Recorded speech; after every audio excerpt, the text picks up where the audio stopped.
Dear children, last day I was taught you lesson second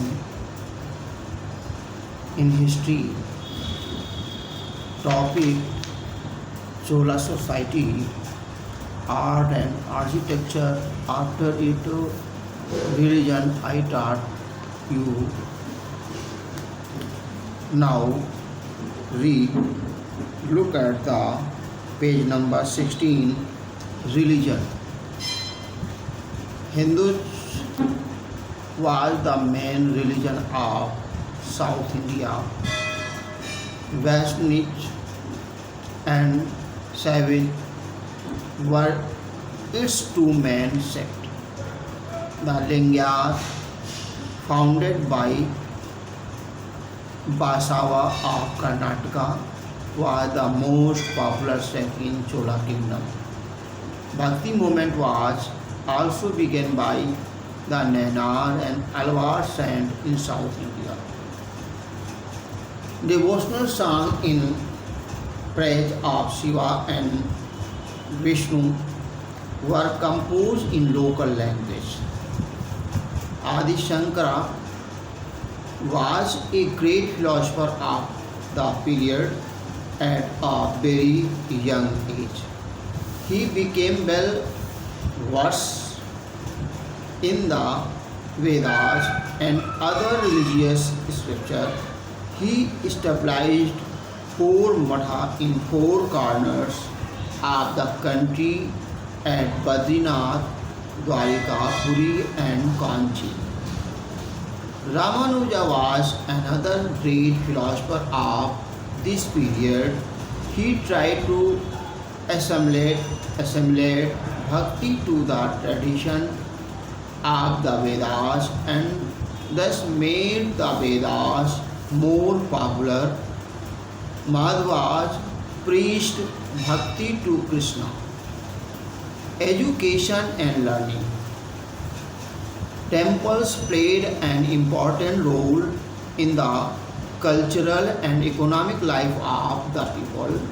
They grew into institutions providing education, medicine, hospitality and employment to people. Each temple had an attached matha which provided free education, food, clothing and boarding to students. Besides, cultural activities, live fair and festivals were also held in the temple premises. These activities still continue in South India. Sanskrit and Tamil were the two main languages. Kannada and Telugu also become popular due to the efforts of the Bhakti saint. The Ramayana and Mahabharata were translated into South India language. Silpa Adhikaram and Mankai Manimekalai were two epics in Tamil which were revered like the Ramayana and Mahabharata.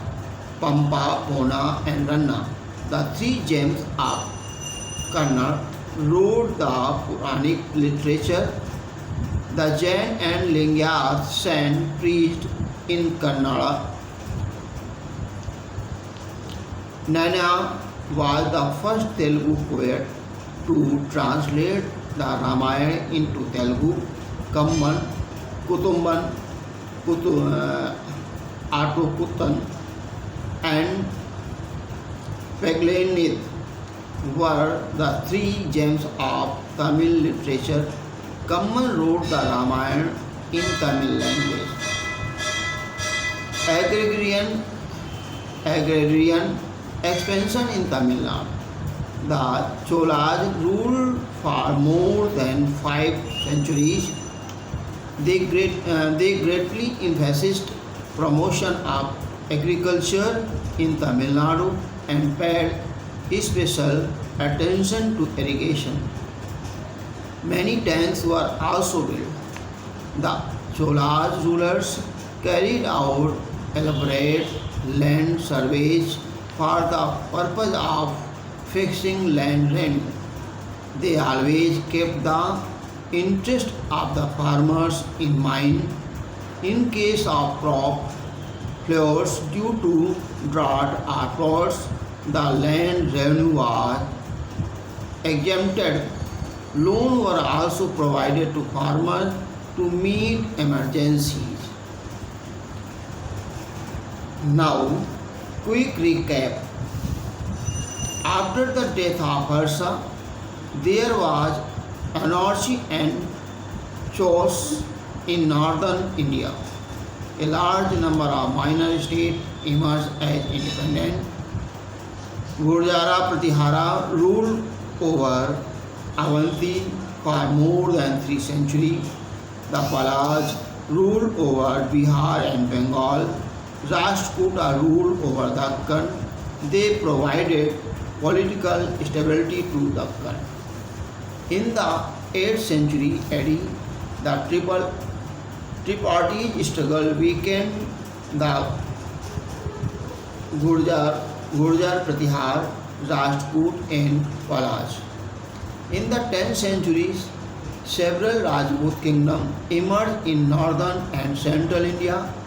Notable among them were Paramars, Chauhan, Solanki, Chandel.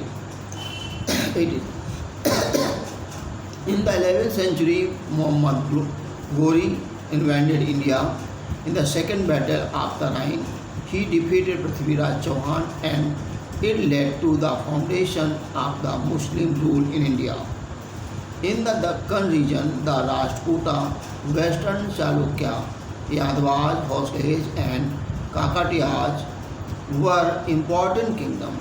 The southern kingdom include the Palwas, Pandyas and Cholas. The Cholas were the great power in South India. Vijayalaya founded the imperial Chola dynasty whose capital was at Tanjore. The Cholas built a vast empire and conquered Sri Lanka, Maldives, Sea. The Cholas were the great naval power that facilitated external trade. They were efficient administrators too. The Cholas made significant contribution to education, art and architecture. They built magnificent temple and idols. Thanks. Next day.